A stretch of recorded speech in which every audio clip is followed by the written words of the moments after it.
Inti dari kitab Wahyu itu kita mau membukakan sesuatu rahasia, ya, suatu rahasia yang begitu besar sehingga begitu sukar, kan, dikatakan dengan kata-kata manusia yang real dan yang jelas, yang bisa hanya dengan gambaran-gambaran simbol, ya. Maka disebut revelation itu karena mengungkap, menyingkap suatu rahasia tentang kejadian-kejadian yang akan datang dalam hidup manusia, ya, yang kita sebut dengan akhir zaman itu, atau tidak ada dalam istilah kita sebut dengan hari kiamat, dengan hari kiamat itu.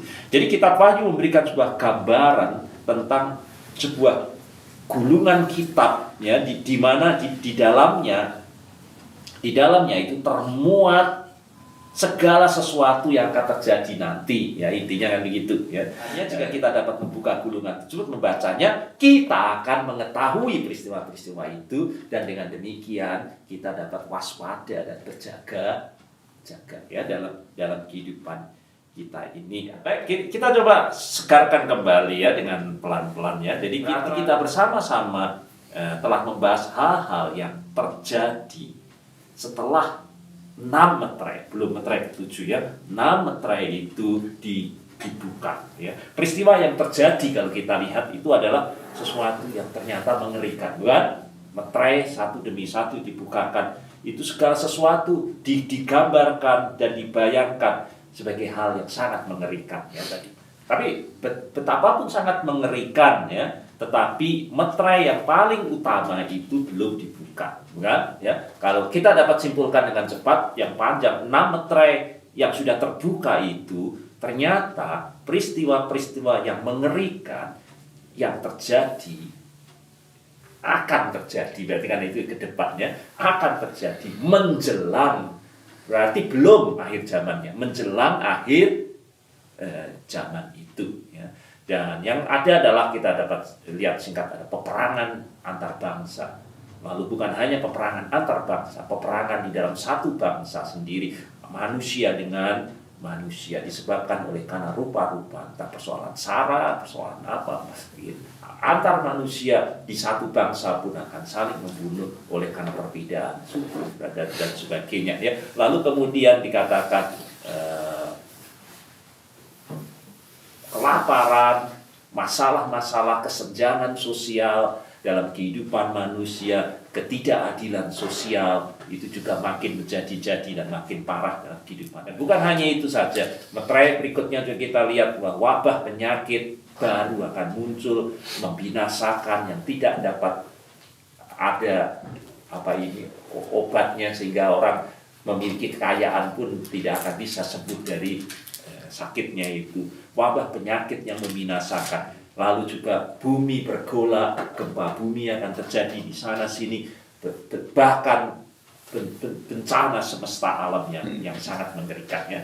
Tetapi meskipun itu 6, tetapi belum sampai pada puncaknya, karena masih ada meterai yang ke-7, kan, ya? Meterai yang ke-7 itu masih belum dibukakan, artinya kita masih belum sampai kepada puncaknya, ya. Dan ketika meterai yang ke-7 itu mulai dibuka, karena tidak ada yang bisa membuka, siapapun tidak ada, kan, yang bisa membuka hanya domba itu, Tuhan.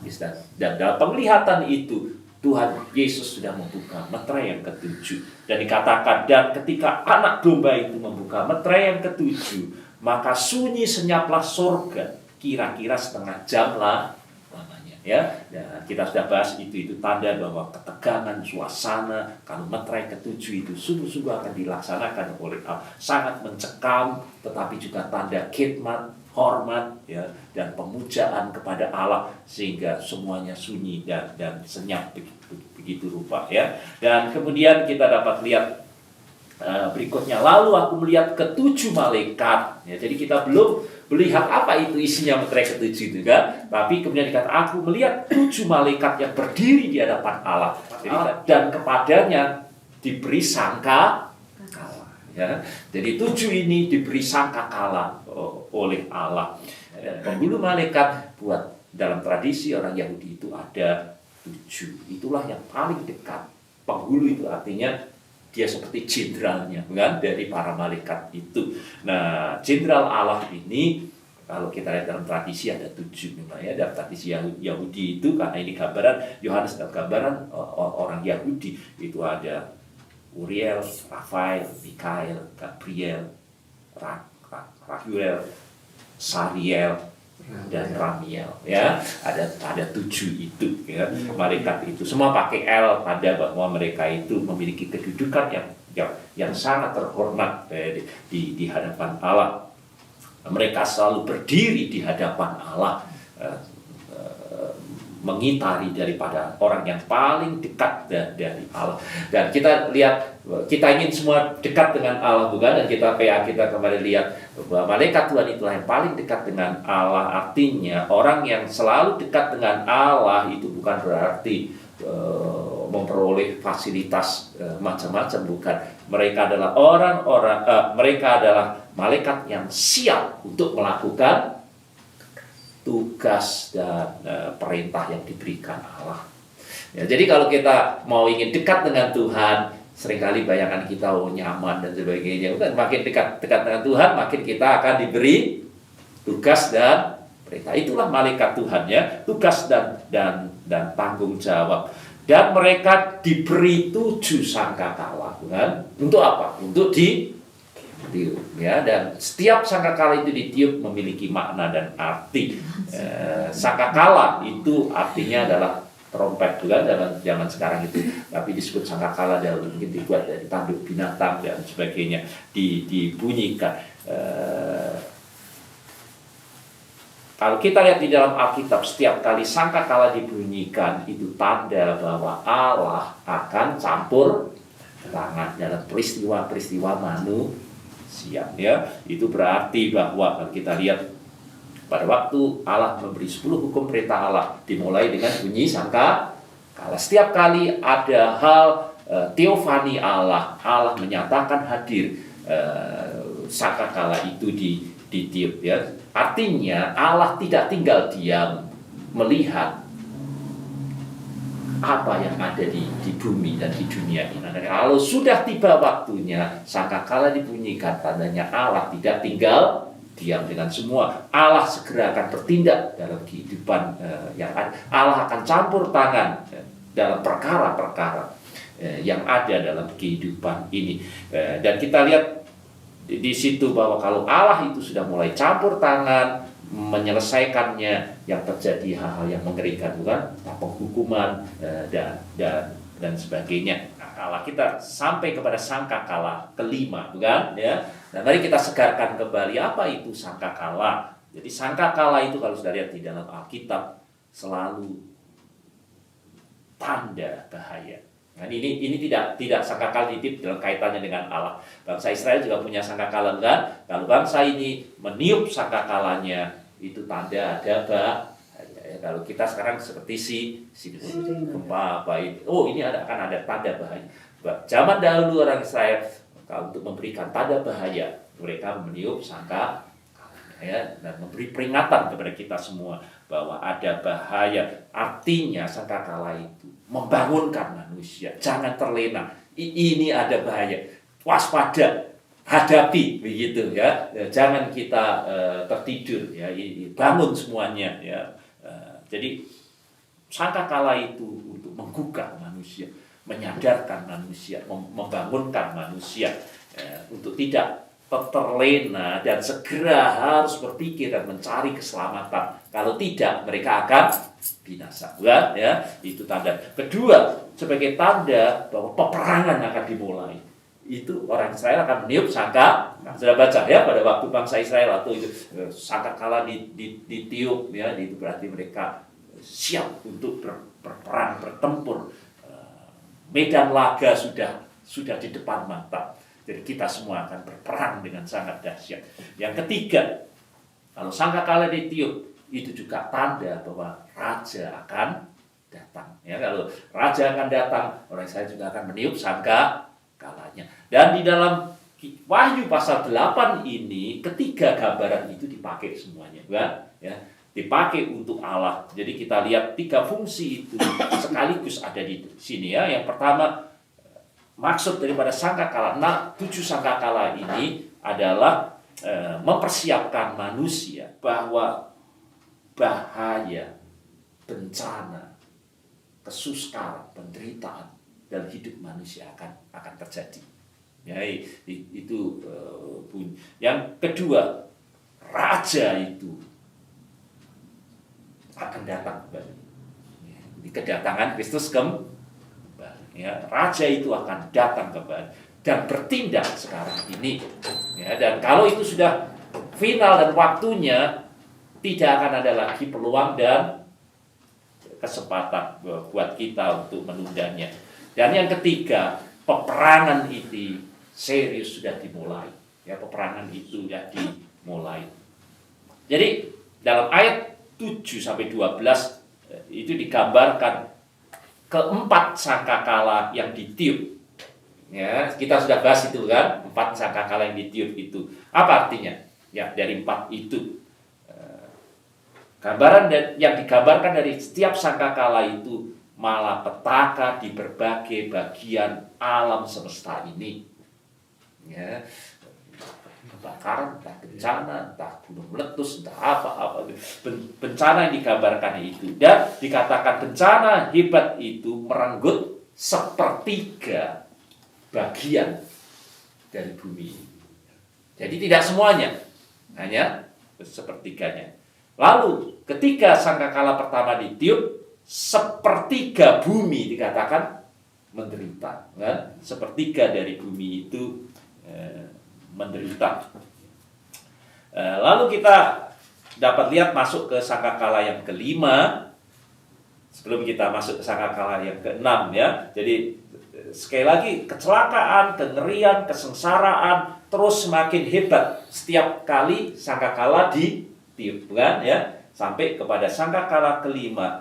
Dan itu menunjukkan bahwa hari terakhir akan didahului dengan penderitaan, kesusahan yang dahsyat. Namun kita sudah melihat juga pasal berikutnya, buat orang-orang percaya dimampukan, dilindungi dengan meterai di dahinya, ya, untuk dapat melewati semua kesulitan dan kesukaran itu dengan kemenangan. Jadi Yohanes menganggap bahwa hal ini sangat penting untuk disampaikan supaya orang percaya pada masa itu, ya, akan ada masa seperti itu, dan tidak menyerah pada waktu sungguh-sungguh menghadapi kesusahan dan penderitaan seperti itu. Nah, sangkakala kelima yang kita bahas kemarin menjadi lebih dahsyat lagi. Kalau kita lihat keempat sangkakala itu, bencana itu mengenai semesta alam, kan? Ya, laut, darat, sungai, langit. Nah, sangkakala kelima yang kemarin kita kupas dan yang keenam ini mengenai manusia langsung, ya, bukan alam yang bergolak tetapi manusia. Bencana itu menimpa manusia. Siapa manusia yang ditimpai bencana itu? Yang tidak ada meterai di dahinya. Ya, saya tidak usah ulang apa artinya, ya, yang ada meterai di dahinya itu. Jadi penderitaan itu dengan kengerian akan mengenai manusia. Kenai itu adalah orang yang tidak ada meterai di dahinya. Ya. Jadi ini berarti seperti penghukuman, dan orang-orang yang bermeterai di dahinya akan terbebas dari hukuman itu, ya. Itu sangkakala yang kelima. Nah, sekarang kita masuk hari ini sangkakala yang ke-6. Jadi belum terakhir, masih ada sangkakala ke-7. Itu puncaknya, ya. Tetapi itu nanti tahun depan kita akan lihat, ya. Coba kita masuk ke sangkakala yang ke-6 lebih dahulu, kan, ya. Jadi dikatakan mulai ayat 13, lalu malaikat yang ke-6 meniup sangkakalanya. Dan aku mendengar suara keluar dari makhluk tanduk mezbah emas yang di hadapan Allah. Ya, jadi kita lihat ketika sangkakala ke-6 ini ditiup, yang terlihat adalah apa? Mezbah Tuhan. Ya. Jadi dia melihat penglihatan mezbah Tuhan di mana 4 sudutnya ada semacam tanduk, Dan keempat tanduk tersebut mengeluarkan suara. Ya, kira-kira apa maksudnya itu? Coba kita lihat di ayat berikutnya ya. Dan berkata kepada malaikat yang keenam yang memegang sangkakala itu. Jadi Misbah itu berkata kepada malaikat yang keenam yang memegang sangkakala itu, lepaskanlah keempat malaikat yang terikat dekat sungai besar Efrat itu. Kalau kita lihat di dalam Perjanjian Lama, dalam peta kita yang tur ke Israel juga ditunjuk, bukan ya? Ini sungai Efrat, itu adalah batas daripada sungai Efrat itu, tapal batasnya. Ini daerah negerinya, yang di luar adalah bukan termasuk dari negeri Palestina. Jadi negara di luar sungai Efrat itu dianggap negeri asing, ada di luar negeri. Ya. Sedangkan yang di dalam sungai Efrat itu adalah dalam negerinya. Jadi dalam ayat ini dikatakan 4 malaikat yang terikat. Nah, siapa itu? Dalam kepercayaan Israel itu, malaikat yang terikat itu artinya bukan malaikat yang diikat, bukan. Tetapi ini malaikat penghukum. Tugasnya menghukum. Ya. Dan ini diikat. Kalau tidak diikat, dia akan selalu menghukum orang, bukan? Ya. Karena pekerjaannya dia menghukum. Jadi dia baru dilepas kalau sekarang hukum. Dilepas, menghukum orang dia, begitu ya. Kalau nggak dilepas, dia akan menghukum orang terus, kan ya. Jadi ketika mereka masuk ke tanah perjanjian, di situ juga ada orang-orang yang kita sebut kafir, kan ya. Mereka yang bangsa-bangsa yang tidak menyembah kepada Yahweh. Mereka ada di tengah-tengah mereka. Dan selalu kita diingatkan sebagai orang-orang percaya pada waktu Adam dan Hawa dicipta oleh Allah. Semua boleh kamu makan. Ternyata ada satu, bukan godaan, bukan ya, pencobaan dalam manusia. Tapi ini jangan sekali-kali kamu makan. Nah, mungkin kenapa bangsa Israel itu masuk, kok Allah tidak mensterilkan supaya tidak ada lagi pencobaan dan godaan sehingga mereka semua tidak, bukan Allah, kamu tinggal bersama-sama dengan mereka. Tetapi Tuhan katakan kamu harus menjaga kemurnian imanmu. Nah, kalau kamu tidak menjaga kemurnian imanmu, maka Allah akan menghukum. Nah, caranya gimana? Yaitu mereka percaya ada 4 malaikat yang diikat Tuhan. Kalau bangsa ini tidak tahan dengan godaan dan lalu hanyut, malaikat ini akan dilepas untuk menghukum bangsa Israel itu. Penting di sini adalah ternyata Allah sekarang sudah mengambil keputusan. Dan keputusannya itu, inilah jamnya, inilah harinya, inilah bulannya, inilah tahunnya, keempat malaikat penghukum ini dilepas dari ikatannya untuk mulai menghukum. Ya, dan kita ayat 17, maka demikianlah aku melihat dalam penglihatan ini kuda-kuda dan orang-orang yang menungganginya. Mereka memakai baju jirah merah api dan biru dan kuning, belerang warnanya. Kepala kuda-kuda itu sama seperti kepala singa, dan dari mulutnya keluar api dan asap dan belerang. Ya, jadi memakai baju jirah itu simbol dari suatu kekuatan yang tidak dapat ditahan lagi. Ya, ini kekuatan yang akan sungguh melaju. Merah, api, biru, dan kuning belerang merupakan simbol juga ya, tanda-tanda kebinasaan. Ya, akan terjadi kebinasaan yang mengerikan. Ini simbol dari api neraka, ya, api dan asap belerang, kan? Itu gambaran dari neraka yang digambarkan akan menghasilkan pengerusakan dan penghancuran yang digambarkan begitu hebat dan total. Coba kita lihat ayat 18-19. Oleh ketiga malaikat ini dibunuh sepertiga dari umat manusia, yaitu oleh api dan asap dan belerang yang keluar dari mulutnya.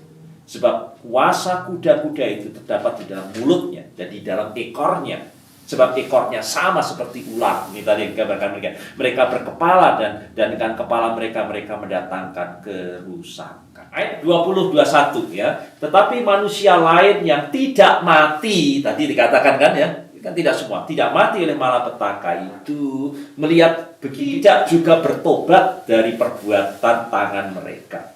Mereka tidak berhenti menyembah roh-roh jahat dan berhala-berhala dari emas dan perak, dari tembaga, batu, kayu yang tidak dapat melihat atau mendengar atau berjalan, dan mereka tidak bertobat daripada pembunuhan, sihir, percabulan, dan pencurian. Ya, kalau pencurian. Selanjutnya ya di dalam ayat yang pertama pasal 10. Dan aku melihat seorang malaikat yang lain yang kuat turun dari surga, berselubungkan awan dan pelangi ada di atas kepalanya, dan mukanya sama seperti matahari dan kakinya bagaikan tiang api. Hal ini dalam firman Tuhan, kalau kita lihat di Mazmur 104 ayat 3, awan itu digambarkan apa? Selalu kan Allah ada di awan kan ya. Awan itu seringkali digambarkan sebagai kendaraan dari Allah, ya, kemuliaan Allah dinyatakan dengan menjadikan awan itu sebagai kendaraannya. Karena itu awan selalu juga menjadi simbol kemuliaan, ya, dalam kitab kemuliaan dari sewaktu Yesus naik ke surga. Dalam baca Yesus naik ke surga sampai ke satu titik dikatakan apa?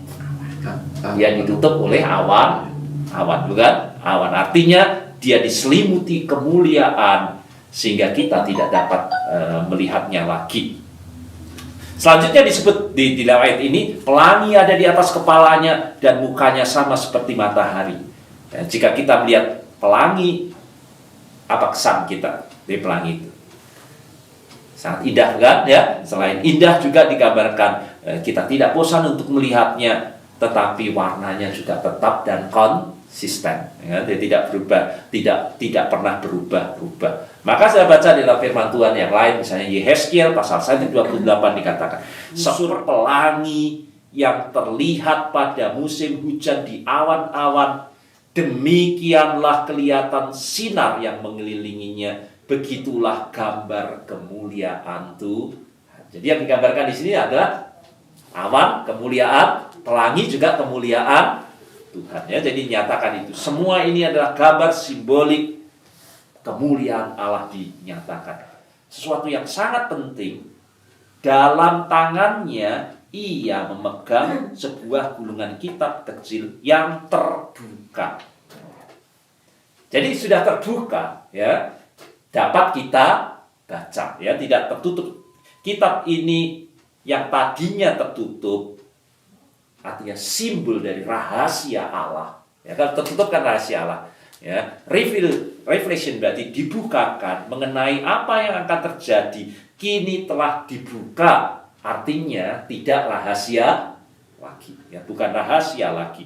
Nah, ayat ini juga menyebutkan bahwa kitab yang kecil itu berarti, ya, yang pertama, kitab ini berbeda dengan kitab yang disegel dengan 7 meterai tadi. Ya, ini kitab yang beda lagi, kan? Ya, kitab yang beda lagi. Ini kitab yang lain, kecil dikatakan. Ya, itu berarti kitab ini berisi rahasia dari apa yang akan terjadi pada hari akhir. Namun karena kecil, apa yang akan terjadi itu hanya akan berlangsung kecil dalam waktu yang singkat. Tidak seperti nanti meterai yang ke-7 itu, ya. Tidak akan berlangsung lama. Jika ayat 1 dikatakan kakinya bagaikan tiang api, maka ayat 2 ini dikatakan ia menginjakkan kaki kanannya di atas laut dan kaki kirinya di atas bumi. Ya, artinya malaikat ini berkuasa, sekarang berkuasa atas seluruh bumi ini. Ya, seluruh dunia sekarang berada di bawah kekuasaannya. Kalau dikatakan di bawah kaki kita, itu berarti ada di bawah kekuasaan kita, bukan? Ya. Lalu ayat ketiga, dan ia berseru dengan suara nyaring seperti singa yang mengaum. Ya. Dan sesudah ketujuh guru itu selesai berbicara, aku mau menuliskannya. Tetapi aku mendengar suatu suara dari surga berkata, meteraikanlah apa yang dikatakan oleh ketujuh guru itu, dan jangan engkau menuliskannya. Kita lihat ayat yang kelima. Dan malaikat yang kulihat berdiri di atas laut dan di atas bumi, mengangkat tangan kanannya ke langit. Saya rasa tidak asing buat kita apa artinya orang-orang bersumpah, kan? Dan ini yang bersumpah bukan main-main. Siapa yang bersumpah ini? Malaikat Tuhan ya, yang kuat itu tadi kan. Jadi ayat 6 dikatakan, dan ia bersumpah demi Dia yang hidup sampai selama-lamanya, yaitu Kristus, yang telah menciptakan langit dan segala isinya oleh firman-Nya, dan bumi dan segala isinya, dan laut dan segala katanya, tidak akan ada penundaan lagi. Jadi ini sumpah yang tertinggi ya, tidak ada sumpah yang lebih kuat daripada ini ya. Karena jika seorang bersumpah demi Allah dengan gelarnya sekaligus, itu berarti ini sungguh-sungguh ya. Lalu dikatakan isi dari sumpah malaikat itu tidak akan ada penundaan lagi. Jadi Allah bermaksud memberi kesempatan kepada manusia untuk bertobat. Namun sekarang dikatakan puncak dari segala kengerian akan tiba waktunya. Dan kalau itu sudah tiba, tidak akan ada lagi penundaan. Ya, dimasukkan di situ. Lalu kita lihat ayat yang ketujuh. Tetapi pada waktu bunyi sangkakala dari malaikat yang ketujuh, yaitu apabila ia meniup sangkakalanya, maka akan genaplah keputusan rahasia Allah. Kapan itu waktunya? Seperti yang telah diberitakan kepada hamba-hambanya, yaitu para nabi, ya, bahwa hari Tuhan akan datang ya. Ketika bunyi sangkakala dari ketujuh malaikat itu terdengar, rahasia dari keputusan Allah itu akan terwujud dan akan sungguh-sungguh diwujudkan dan tidak akan ditunda lagi. Itulah nanti meterai ketujuh ya, sangkakala. Ini hal yang sangat penting ya. Dikatakan pergi dan ambil.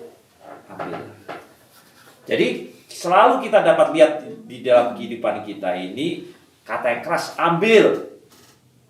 Itu berarti undangan. Undangan kepada kita.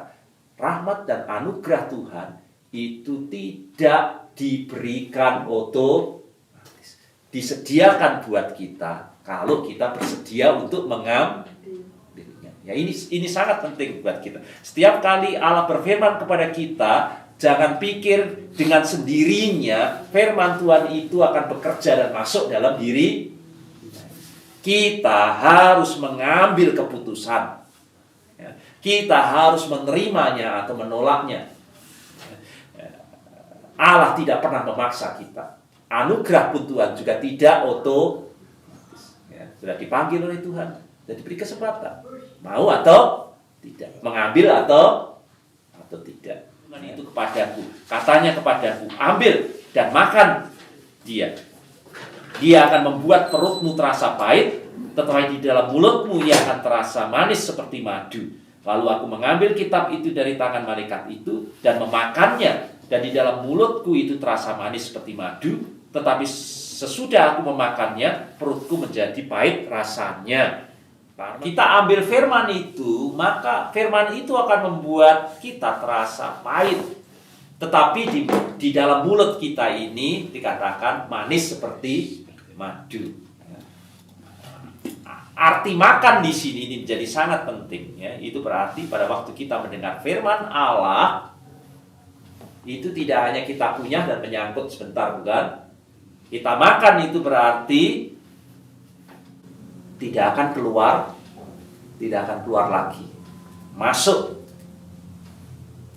dan kita cerna dan dalam tubuh kita ini ya, lalu menjadi bagian dari hidup kita ini. Itulah firman Tuhan ya. Sekali lagi, banyak orang dari firman Tuhan hanya untuk dicerna, dikunyah, tapi tidak pernah masuk dan berproses dalam kehidupannya ya. Tapi di sini dikatakan bukan, firman Tuhan itu bukan menyangkut sebentar hanya untuk kita kecap tetapi lalu keluar lagi, tapi untuk masuk, kita cerna dalam tubuh kita ini dan membentuk kehidupan kepribadian kita ini. Jadi firman Tuhan ini dikatakan memiliki dua ciri sekaligus, manis dan pahit. Apa artinya? Bahwa manis dan pahit gitu ya. Pemazmur mengatakan perintah firman Tuhan itu manis seperti madu, tetapi juga pahit. Tadi mungkin pedang bermata dua. Pertanyaan, kapan terasa manis dan kapan terasa pahit? Dan ya di sini dikatakan ya, di mulut manis, masuk ke tubuh pahit rasanya. Kita bahwa memang banyak firman Tuhan itu manis, kita dengar enak, kita dengar berat, ya.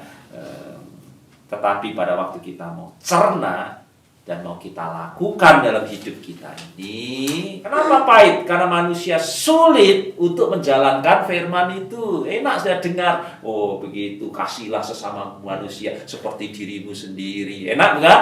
Nah, coba cerna.